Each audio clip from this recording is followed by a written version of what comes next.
കഴിയുമായിരുന്നെങ്കിൽ ഈ യുദ്ധമുഖത്തേക്ക് ഒരു കുഞ്ഞിന് ജന്മം നൽകുമായിരുന്നില്ല.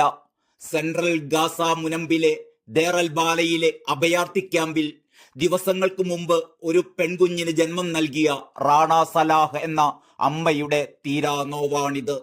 തന്റെ കുഞ്ഞിനെ വേണ്ടവിധം പരിലാളിക്കാനോ ആവശ്യമായ സൗകര്യങ്ങൾ ഒരുക്കാനോ ഇവർക്ക് കഴിയുന്നില്ല. ഇതാണ് ഗാസ.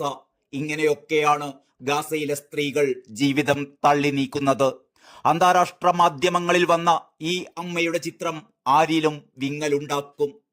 ഗാസ ഇസ്രയേൽ സംഘർഷം ഒരു ജനതയെ ഒട്ടാകെ ശ്വാസം മുട്ടിക്കുകയാണ്. ഏറ്റവും കഷ്ടപ്പെടുന്നത് ഇവിടുത്തെ സ്ത്രീകളും കുട്ടികളുമാണ് എന്നതിൽ തർക്കമില്ല.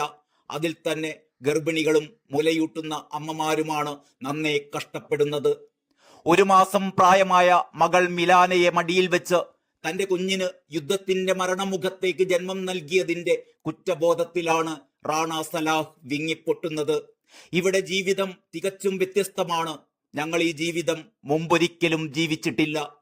മുമ്പ് 2 തവണ ഞാൻ കുഞ്ഞുങ്ങൾക്ക് ജന്മം നൽകിയിട്ടുണ്ട്. അന്ന് ജീവിതം ഇതിലും മെച്ചപ്പെട്ടതായിരുന്നു. എനിക്ക് എന്നോടും കുഞ്ഞിനോടും തെറ്റ് ചെയ്തതായാണ് ഇപ്പോൾ തോന്നുന്നത്, റാണ പറയുന്നു.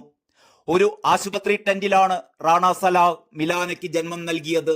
സംഘർഷം നിലനിൽക്കുന്നതിനാൽ ഈ കുടുംബത്തിന് ഇതുവരെയും വീട്ടിലേക്ക് മടങ്ങിപ്പോകാനായിട്ടില്ല. പകരം ഒരു ടെന്റിൽ നിന്ന് മറ്റൊന്നിലേക്ക് നീങ്ങിക്കൊണ്ടിരിക്കുന്നു. കുഞ്ഞിന് ഒരു കടലാസ് കഷ്ണം കൊണ്ട് വീശിക്കൊടുക്കുന്ന റാണ ഈ കൊടുംചൂട് കുഞ്ഞിന് കേടാണ് എന്ന് ആശങ്കപ്പെടുകയാണ്.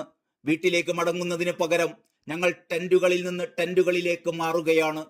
ഇവിടെയെല്ലാം വെള്ളം മലിനമാണ്. അസുഖങ്ങൾ പടർന്നു പിടിക്കുകയാണ്, അവർ പറയുന്നു. ഗാസയിൽ പ്രസവാനന്തര സേവനങ്ങൾ ഗണ്യമായി കുറഞ്ഞു എന്നാണ് ലോകാരോഗ്യ സംഘടന തന്നെ അറിയിക്കുന്നത്. നവജാത ശിശുക്കൾ പോഷകാഹാരക്കുറവ് നേരിടുന്നു. മുലപ്പാലൂട്ടാൻ കഴിയാത്ത അമ്മമാരുടെ മക്കളിലാണ് ഇത് കൂടുതലായും കണ്ടുവരുന്നത്. കുട്ടികളുമായി ടെന്റുകളിൽ നിന്ന് ടെന്റുകളിലേക്ക് നിരന്തരമായി യാത്ര ചെയ്യേണ്ടി വരുന്നതും ഈ അമ്മമാരുടെ ആരോഗ്യത്തെ ബാധിക്കുന്നുണ്ട്. തന്റെ കുഞ്ഞിന് ഡയപ്പറോ പാലോ വാങ്ങാനുള്ള പണമില്ലെന്ന് വേദനിക്കുന്ന അമ്മമാരും ഇവിടത്തെ അഭയാർത്ഥി ക്യാമ്പുകളിലുണ്ട്. മിസൈൽ ആക്രമണത്തിൽ ഭർത്താവിനെ നഷ്ടപ്പെട്ട ഗർഭിണിയായ മനാർ അബു ജറാദ് സെപ്റ്റംബർ 4 ഒരു കുഞ്ഞിന് ജന്മം നൽകി.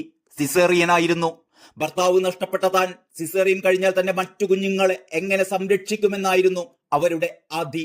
ഒരു ബക്കറ്റ് വെള്ളം പോലും എടുക്കാൻ അവർക്ക് കൂടെ ആരുമില്ല.